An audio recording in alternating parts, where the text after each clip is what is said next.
Hey everyone, thanks for joining us. We're going to give it a few minutes, let some more people come in, as well as setting up our ability to go live on Facebook and YouTube.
Thank you.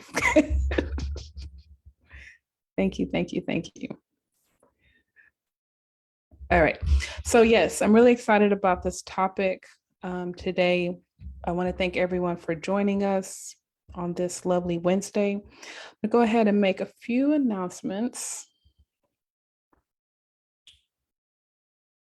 Give me one moment here.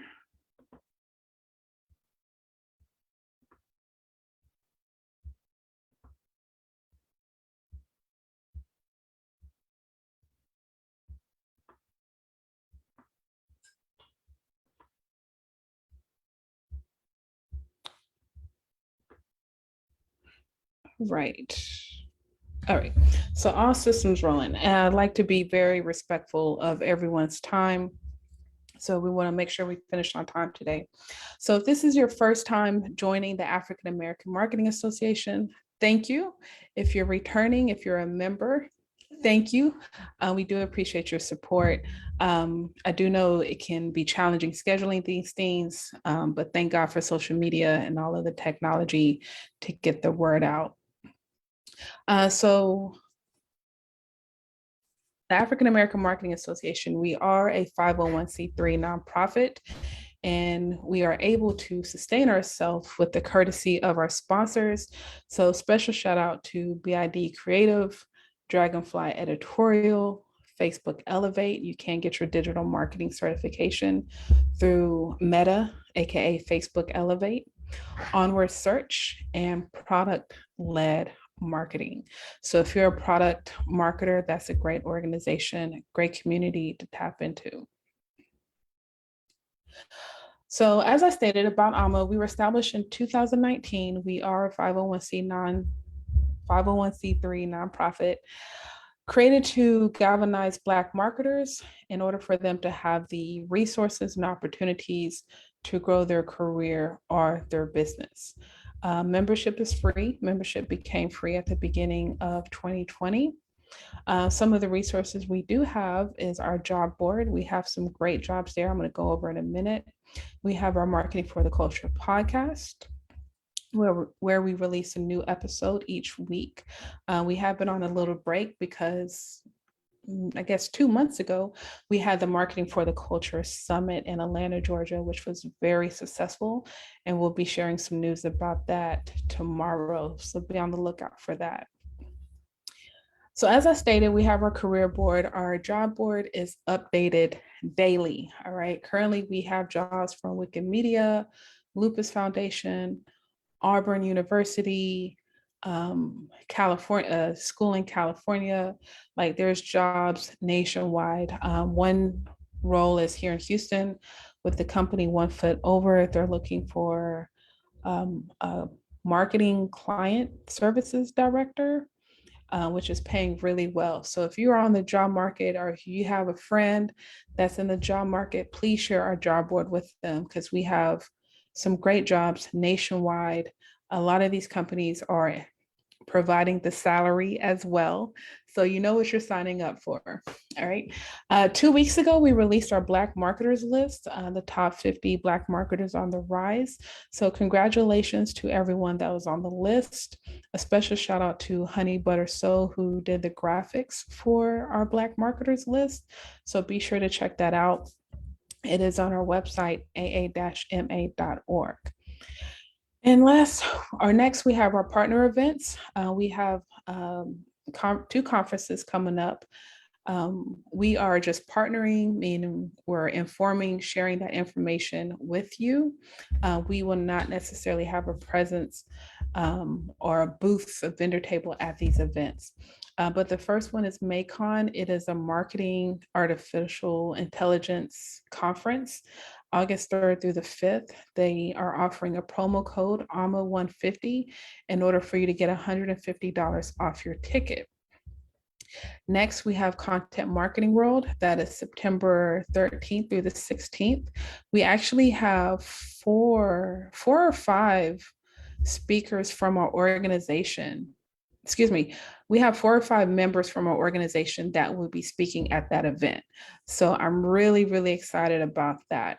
They're also offering a promo code AAMA100 to give you $100 off your conference ticket. Now, this is the kicker. Both of these events are in Cleveland, Ohio.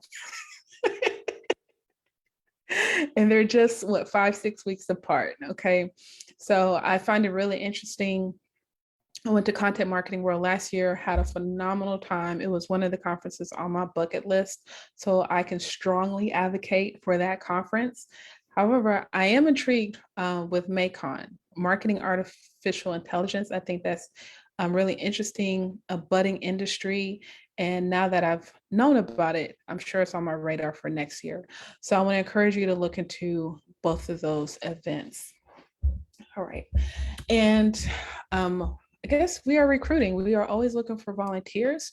So if you have special skills that you want to donate a few hours of your time each month, we are needing help with marketing, PR, programs, events. We want to get more speakers, more virtual and in-person events going on.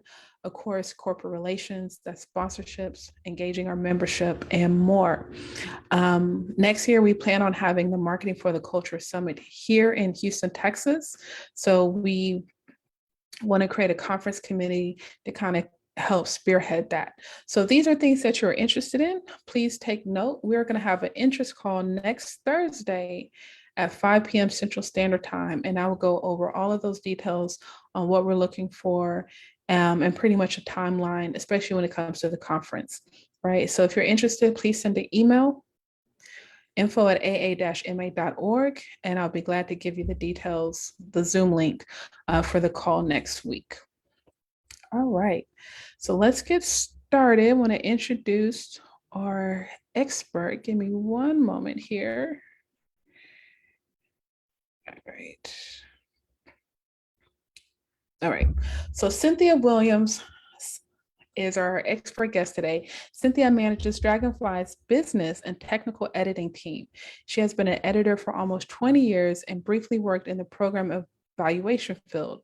All types of material grace her desk, from books, manuscripts, proposals, newsletters, corporate communications, and reports. The subject area of these materials include climate change, community capacity building, finance, good governance, program evaluation, public health, and social justice. We know Cynthia has a wealth of knowledge that she's willing to share, so I'm going to hand it over to her. And you should be able to share your screen. Give me one moment here.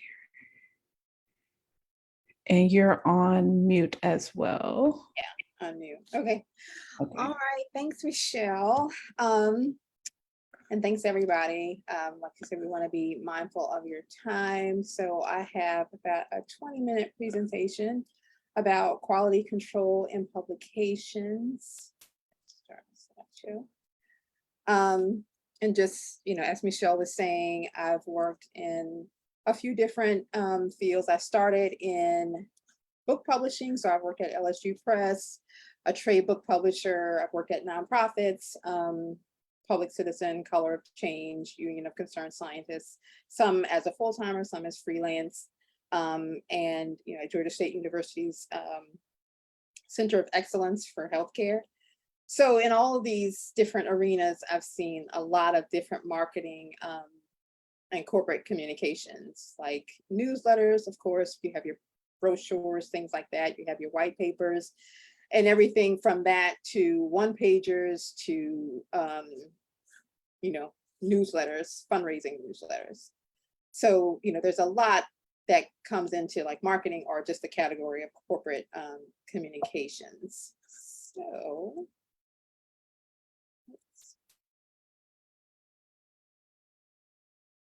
So as I was saying, like, when you're thinking about client-facing material or just marketing material, you have some of this, like in the medical field, just patient education material, like that's up there on the left.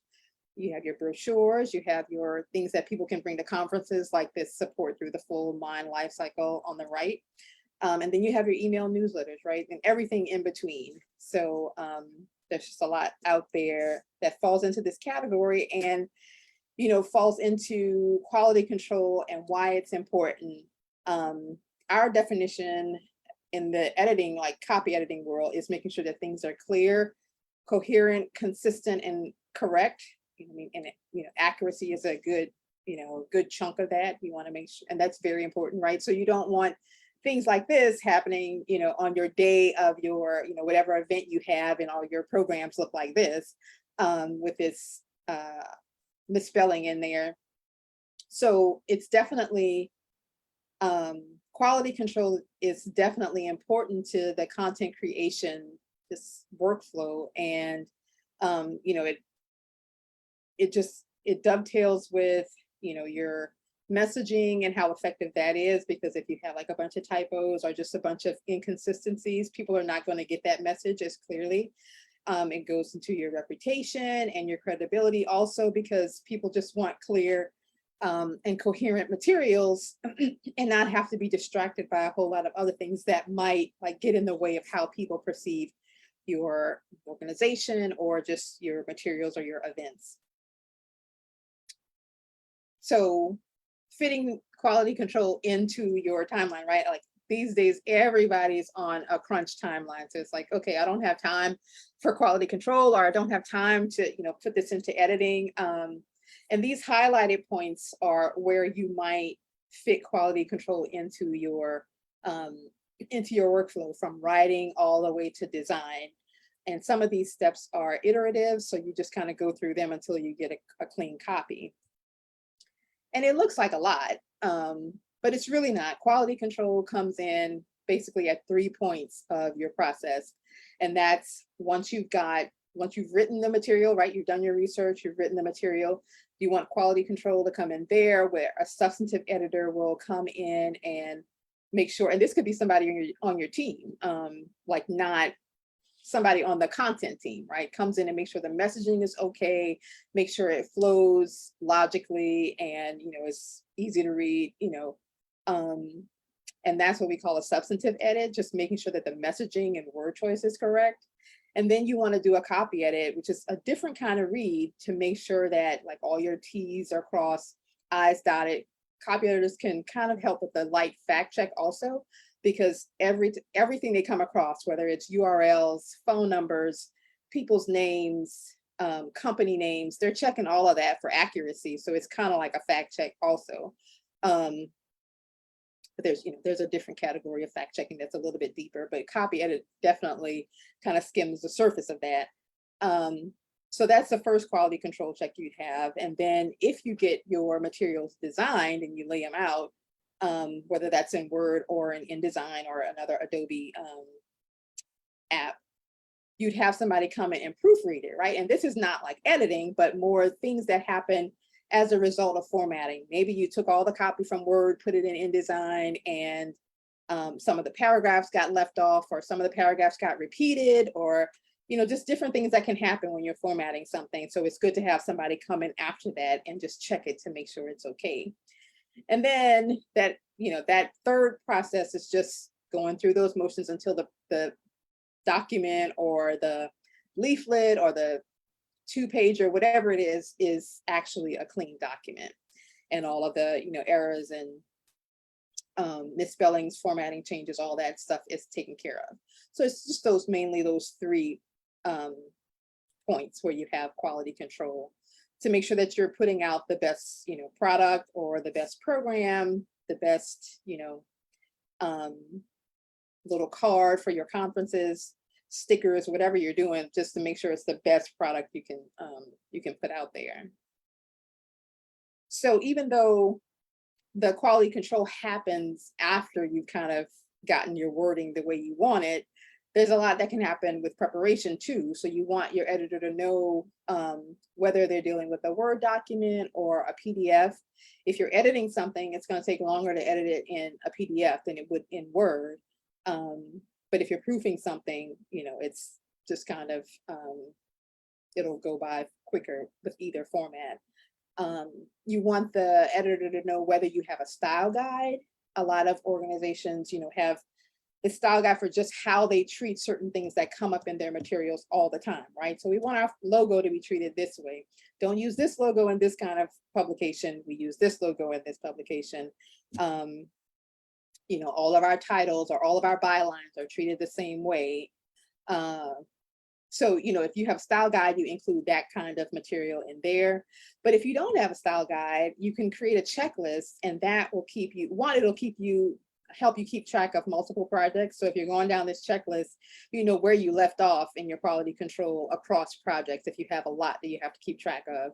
But checklists also help you with efficiency and consistency, because if you have, like lots of people on your team, whether they're editors or proofreaders or not, and they all have the same checklist, then you know that, okay, all of the calendars that you're creating for this audience, and this audience, everybody's checking these same things to make sure that the products and publications your organization is putting out all look consistent across all the materials. Right, and that they're checking for those same elements to make sure that everything looks polished and clean. And if you're doing a checklist, just like this one on the right, you can keep it really simple, right? Like, are all the story titles capitalized the same way? Are all of our bylines treated the same way? Does, every article that we're doing end with a red dot at the end so people know it's the end? Just simple things like that that can make your document, or like I said, your one-pager leaflet, just look really polished, and your website copy, the whole shebang, just to have a polished look across all your materials. So this consistency, which also helps your reputation, because when people see your organization or your materials, they can clearly point out, oh, that's an organization from, that's something from that organization, because you're recognizable, because you're using the same things from, this from online to, your newsletter to the whole thing. So just further on the point of a checklist, I think a lot of people think when, oh, I got my thing designed and it looks really pretty and that's all I have to do. But there's a lot of things to look for to make sure that things are consistent. So there's a lot that goes in with the quality control process. So you'll see here, this is the beginning of the checklist that we use at Dragonfly Editorial. And of course you want to, if you have a document and it's a report, you want to make sure that you check the tables of content against the body, right? To make sure that those are correct.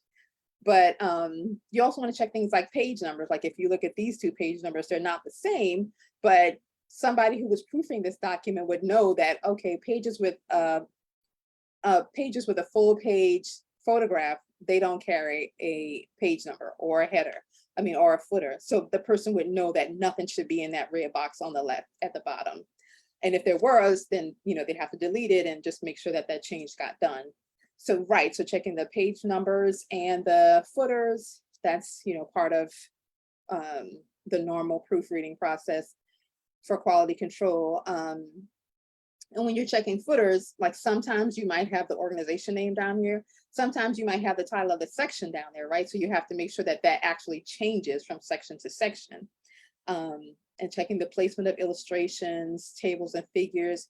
You want to make sure that those things are in the, around the section of text that actually refers to them, that their captions all look the same, like this exhibit here, like that the title of the exhibit is correct and formatted, like all the exhibits are formatted the same way. The subtitles of the exhibits are formatted the same way. So there's some things you want to check that we can see on this one. Subheads, you want to make sure that those are formatted the same way. Let's see. And if you have like a really, meaty report that has a whole lot of all these different elements too, you want to make sure like things like endnotes are, if you're using endnotes or footnotes, you want to make sure that the actual number is on the page and that, if it's a footnote, that footnote actually begins on that page. You want to check for things like Riddles and Orphans that can kind of be distracting to a reader. These are like instances where if you have two columns that, the copy runs over to this column, but it doesn't take up the whole width of the column, and it just looks kind of funky. So you want to bring this back down here and kind of do some formatting sorcery to, make sure it fits in, but that the page looks polished, the page looks coherent. And like I said, all these things to kind of help your reputation, help your organization's reputation, and just give you a polished look. Some other things I've called out on this page are like checking the hyphens at the end of the lines. Oh yeah, so this is a widow. This widow is, well, I might be getting them backwards, widows and orphans, but I think the widow is the one that goes to the next column or goes to the next page and doesn't take up the whole line.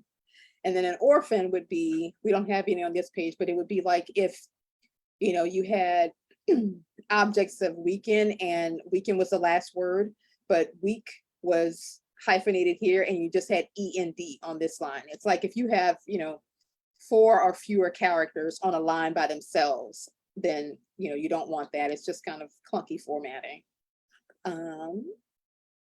So then you want to check for line breaks too. Like some organizations like to have absolutely no hyphenation at the ends of lines. Some don't like to have 3 in a row. All these things are arbitrary, but it's just, you make the standards for your organization and for your style, and you just kind of go with them. One thing that is, I definitely like to check on all of our, clients' materials that are like outward facing is sometimes the contact information will be incorrect, right? Or they'll have like the wrong headquarters address on there or something like that. So you want to make sure you check those kinds of things in quality control too. So Michelle got me interested when you were talking about the 50 Black marketers on the rise, right? Even for something like this, it's like, oh, Cynthia, this is not a lot of text, but you want to make sure that these things are consistent, right? Like the font for the subheads under the name is correct. You want to make sure that these colons are, correct after the headers on the page. So, all of those things help to make this like a cohesive thing. Like when you see this, right, with the logo and the branding, you know that this is from AAMA. And all that is a part of quality control, because, you know, if you have a dedicated proofreader or a dedicated like checklist to these things, you're going to catch all of that. Like somebody, you know, might catch that, hey, you know, you use the latest 50 plus black marketers logo on the first one, but you use the logo that we had decided like 3 months ago, we need to update that logo. All of that is included in quality control. So you might say, okay, well, how long does it take? Because like I said, the main thing with quality control is nobody has time to fit it in. It's like, I don't have time for that. I wrote it. It's good to go. I looked at it, just get it out the door. And it just depends on the materials, but generally your substantive editing, that overview for like messaging and all that, that's going to take the longest. And then copy editing, you know, there are kind of standards to how long that'll take based on your word count. And then your proofing is really, I mean, a good rule of thumb is it's going to take half the time that a copy edit takes. So if you have like a 2-pager, you know, substantive editing can take, you know, I don't know, you can take a full day or 2 days if you need somebody to review it and go back and forth on the messaging and whether it's just right. But if it's going to copy editing, it's going to take like an hour to copy edit that, make sure, you know, that looked at all the names and proper nouns and URLs and all that, make sure that's right. Also checked it for grammar. That can take like an hour for a 2-pager. And then when you're proofing it, it's going to take about half of that time. So, you know, you've ensured that you have like the best publication going out there, but you've done your due diligence as far as the whole process. And that's about it. Does anybody have any questions about, I didn't put my contact information on here, but does anybody have any questions about the general process, fitting that process in, who does what? I'm looking at the chat, but Okay. I know but, I have a few questions. yeah.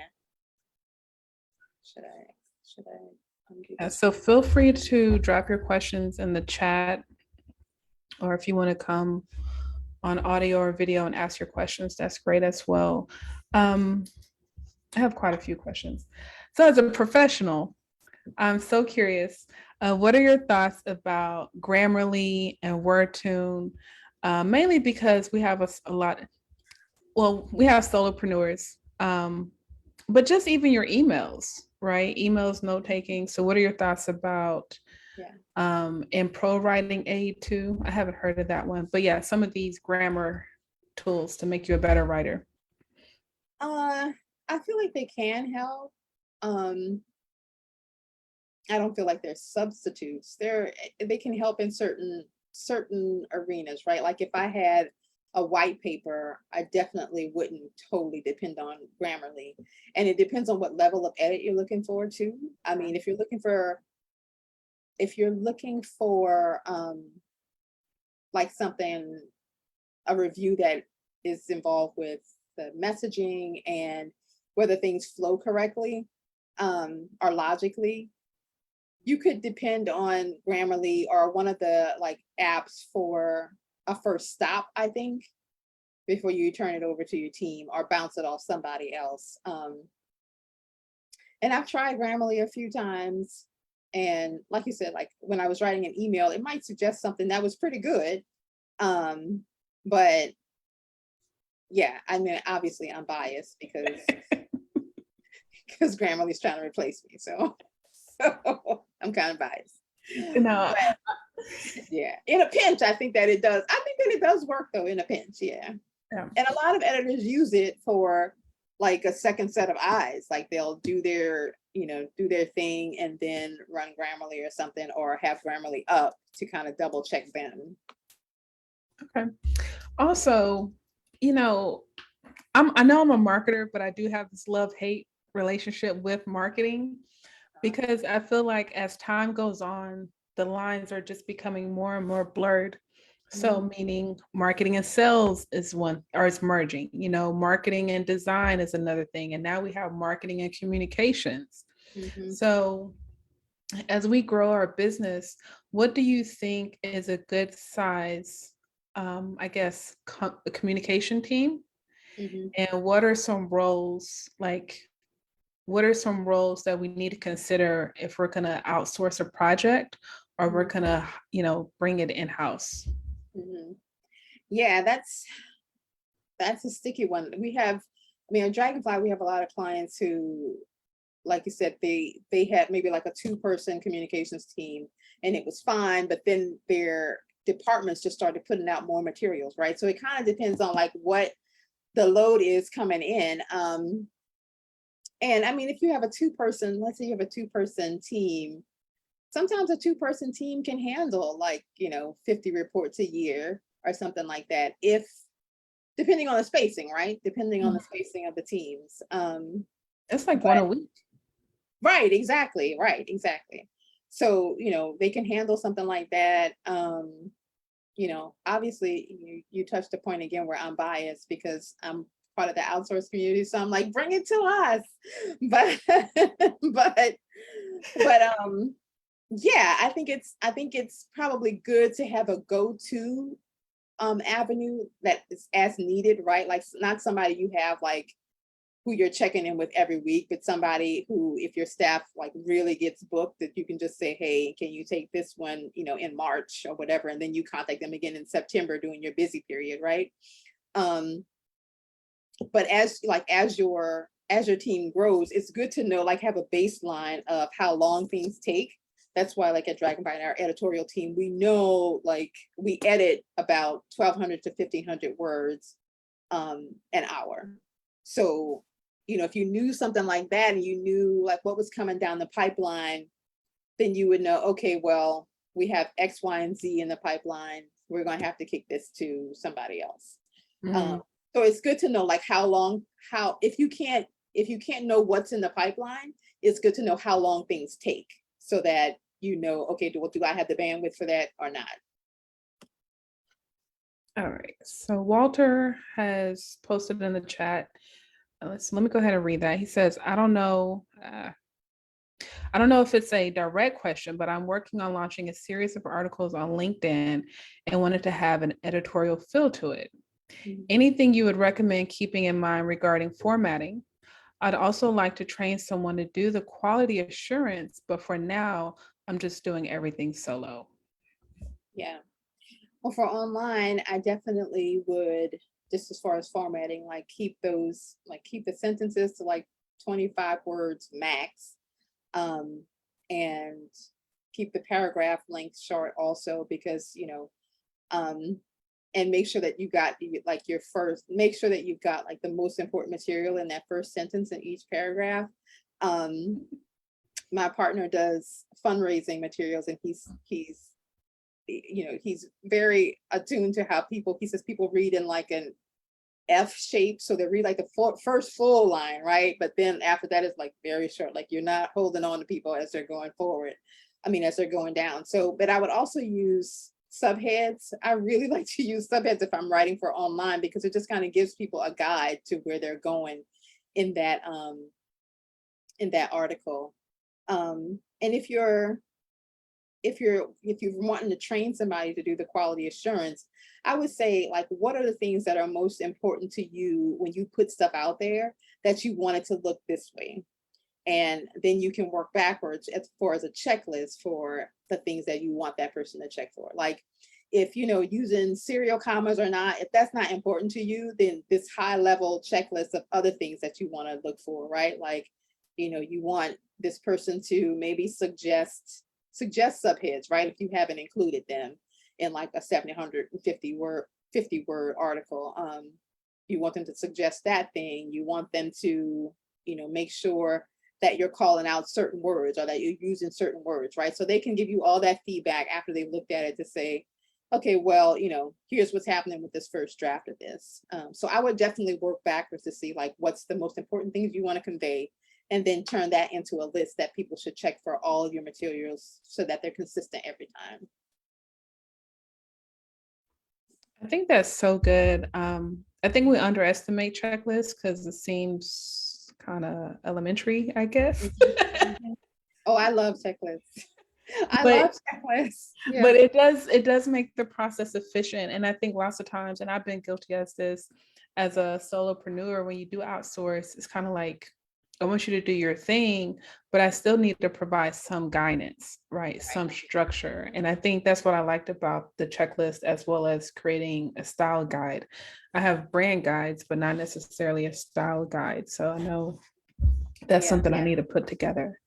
right. And it could be like a one pager, like it doesn't have to be real involved, but this is like, it's because it's like the flip side of your design branding, right? Like what you Mm, want your copy to look like every time, or, or not look like every time, right? Like we had I mean, there's just random things that people come up with, but we had one client who they didn't like to use document as a verb. I mean, that's getting into the weeds, but they wanted to use like things like track. Like you could say we tracked a certain thing, but you couldn't say we documented this process, blah, blah, blah. But if there's certain language, right, that you just don't want to use, mm, like, and this comes up in the, accessibility and inclusivity world a whole lot, right? Like, there's just always things like right now we're saying unhoused people, right? Like we're not really using the term homeless anymore. And you can put those things in your style guide. So if somebody's going behind your material, they know that they're never going to find certain words in your yeah, material because that's not how you operate, right? Like that's not the lens that you look through. So that's yeah. good. Yeah. That's good. Um, when I was growing up, not that old, but when I was growing up, they said I was told that everyone, it's either two things. Everyone reads on a fifth grade level, or the newspaper is read on a fifth or eighth grade level. Is that still true today? 8th grade level, right? Yeah. And it's the most effective way to get your communication across.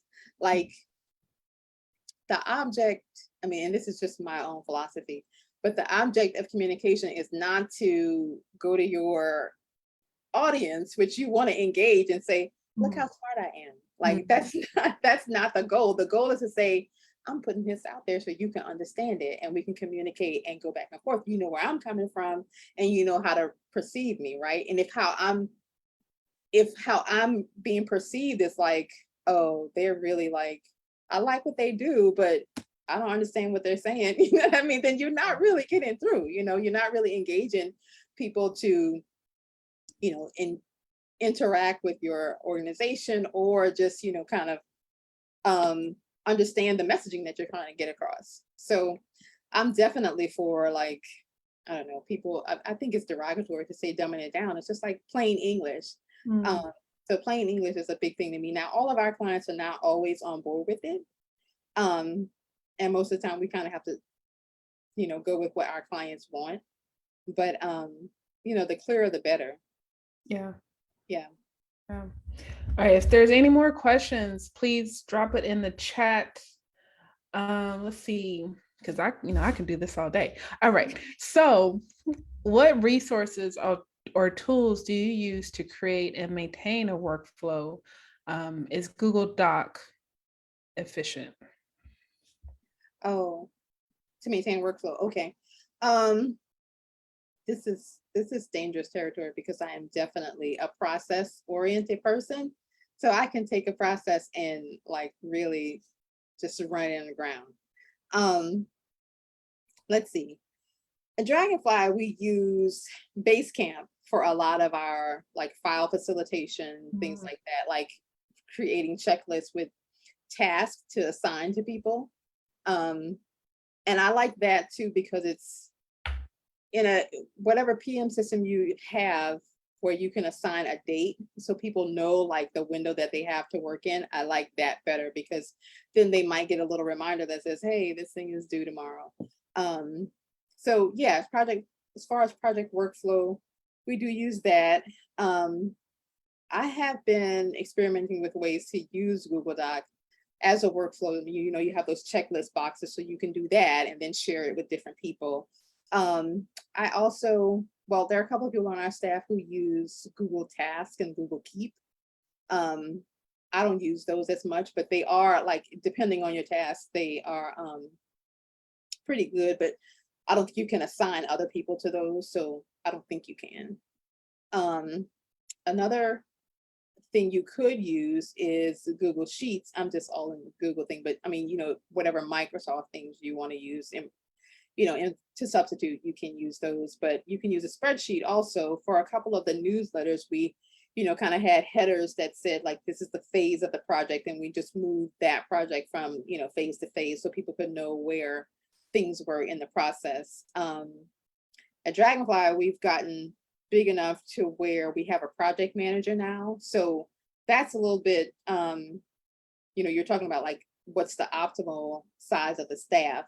So it's good now for we have somebody who actually like deals with the content of the work and like, what's going on with the actual editing and stuff like that. And then we also have a person who does the intake and like schedules things and makes sure things are flowing from person to person. If it's like a cross-departmental thing where we need to know like, okay, well, who's doing this at this stage and who's doing this at that stage. For workflow, we usually use a project management system, but like you said, you could use all of the Google software. It just depends on if it's only you working or if you're working with somebody else. And if you're working with somebody else, I think you just have to set up the right notifications for that person. Like in Google Doc, you would, create a comment and add that person so they know it shows up in their inbox. I'm all about the notifications. So it's like if it shows up in their inbox, then they know, okay, this is a thing that I'm working on, rather than just saying, oh, it's in that Google Doc, it's over there. Let me see. Have you tried any of the like Asana or any of those? I have. I think with me, my problem is because I subcontract a lot. So Mhm. I'm usually being entered into someone's system, Yeah, right? So right. I've tried Asana, Monday, Basecamp. Yeah, I'm probably missing a few. And then, of course, I have me and my team as well. So it's a lot to manage when you right. start thinking about, what I have going on, plus clients and projects. So it's very interesting. Yeah. Um, yeah, can I show you a Sure. just show you what do you call it? A spreadsheet. You can just share a spreadsheet that we use also to just kind of, it's cumbersome, but it'll just kind of show that you're talking about subcontracting, right? And then you have a team. So you want to make sure that they're all on the same page too. And so we use something like this too, where we have like the days at the top. It gets, it's a lot to look at, but then we know who's out of the office. All these are all the Mhm. people who are on our staff. And then we just kind of fill in these blocks to know when people are busy or what's coming down the pipeline.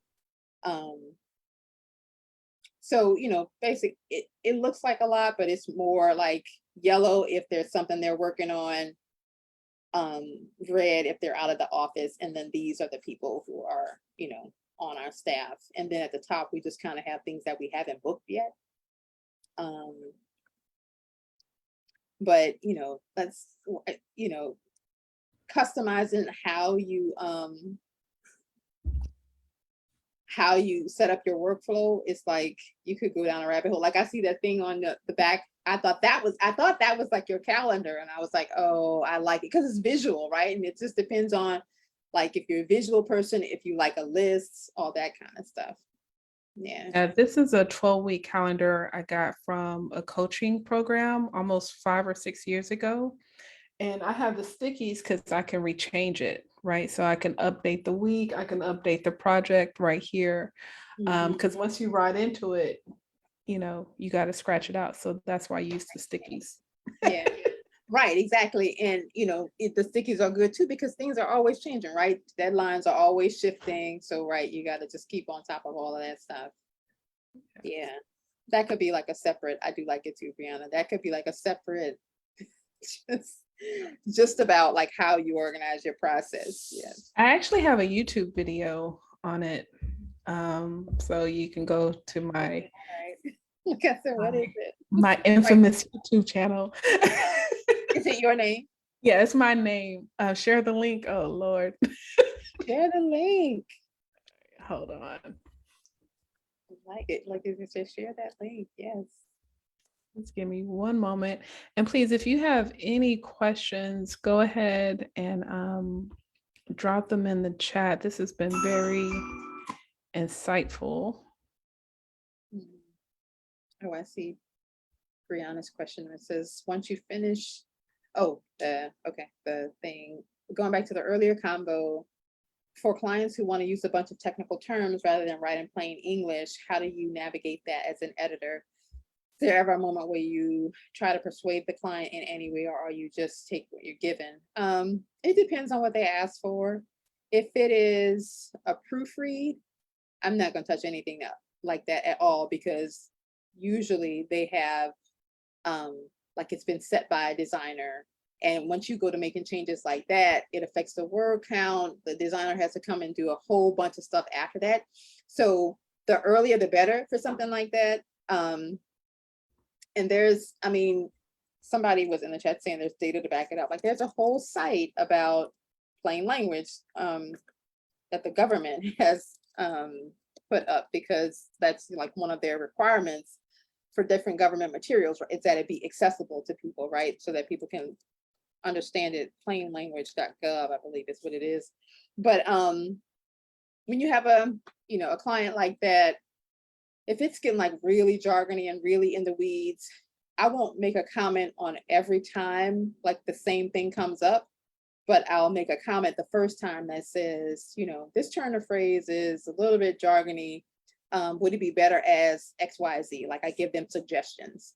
But you're right, because it's their material and their name is on it. It's not mine. It's that I have to just kind of let them have the final say, right? Like I don't have the final say.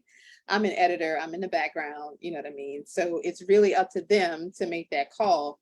But yeah, I think you can always suggest to a client the way, a more concise way of editing, a more, plain language way of writing. Also suggesting, like we were talking about, those language things, right? As language evolves, your client might not be in the know about all that stuff. And so you might want to say like, yeah, they don't say stroke victim anymore or whatever. Do you want to use another phrase or something like that? So yeah, always suggest. And I mean, as editors, that's, I think, the way we come across is very important also. So you can't just strike it out if that's, if that's the way they put it.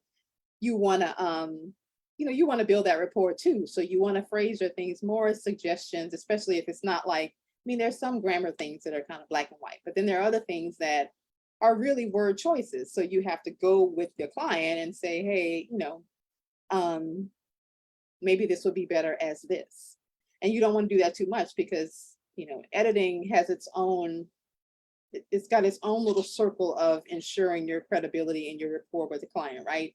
So you want to make suggestions like that when they really matter, not like kickoff is supposed to be, kickoff with the hyphen in the middle. That's what the dictionary has. You don't want to do stuff like that, because it just kind of decreases your credibility with the authors who you're, really trying to show them that you can add value in a meaty way and not just in a, nitpicky way. So yeah. Let me see. Okay, now I can't open this. Oh, I got the link though. Thank you, Michelle. Right. So if there's not any more questions, Cynthia, I want to thank you so much for sharing your expertise. This was great. This was extremely beneficial. As always, the work never stops. So I know y'all have brand guides, but we got to go back and create the style guide. We got to get our checklist together. We got to get our systems together, because we are trying to grow and be successful. So once again, thank you for your time. Thank you for Dragonfly's continuous support with AAMA. We really do appreciate it. And I hope everyone has a good day. Yes, y'all too. Have a good one. Thanks for having me. All right.